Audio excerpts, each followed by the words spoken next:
Hey, welcome back to Good Morning Vail. Joining me in the studio, Rick Spitzer.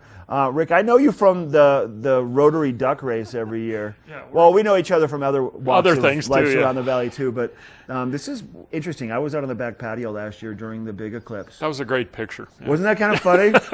We had a group of us with these tinfoil hats on. It just seemed fitting. It didn't. The tinfoil didn't do anything. No. Obviously, you know. And having seen 6 or 8 partial eclipses, that's nothing. Right? That's absolutely nothing. You're a photographer. Yes. Amongst many other things. And you had an opportunity to capture some amazing photographs. You have an event going on in Gypsum tonight. Correct. And what is the event based around first? It's on the eclipse that I went to photograph in Driggs, Idaho. So you made the road trek. I made the trek all the way up there. I had a friend who lived in Alpine, which is right on the edge of the track of the totality. And I went up there over the weekend and we scouted out a number of locations, found a high mountain ridge near Driggs, and got up at dark 30, went up there and set up and sat around for a few hours and then photographed the total eclipse. And as a science teacher in my previous life and so on, I was absolutely blown away. I knew what was going to happen, when it was going to happen, how it was going to happen. Tell us what we're looking at as we go through these. That's the backside of the Tetons looking to the east at sunrise right there. And this was a perfect place for the eclipse because it's often clear skies, and it was absolutely gorgeous that day, and that's totality. Standing there when the total eclipse occurred, you look 360 degrees and it was sunrise. It was amazing. And this is the full total eclipse right there, the corona shining out around the sun.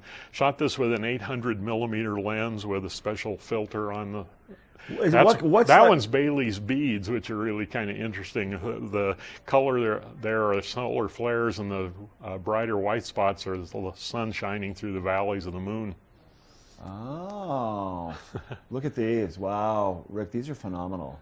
It was an amazing experience. Many people that I talked to said it was like a spiritual experience. There was a woman a quarter of a mile away from us at a campsite, and when totality occurred, we could hear her scream, "Oh my God!" Right. It was amazing. There's the diamond ring, and there's the sun coming out from behind the moon after the totality. Did you have a spot that you were all by yourself, like you had made it to a point early There enough? are 3 of us who were on top of a ridge, and we were pretty much by ourselves. And that's the 2 hours and 45 minutes of the eclipse, and the 3 shots in the middle are the 2 minutes and 14 seconds of totality. I'm floored, Rick. These are phenomenal. It was a fun experience. I went up to a friend's house in Alpine on a Saturday, and we spent Saturday and Sunday scouting locations.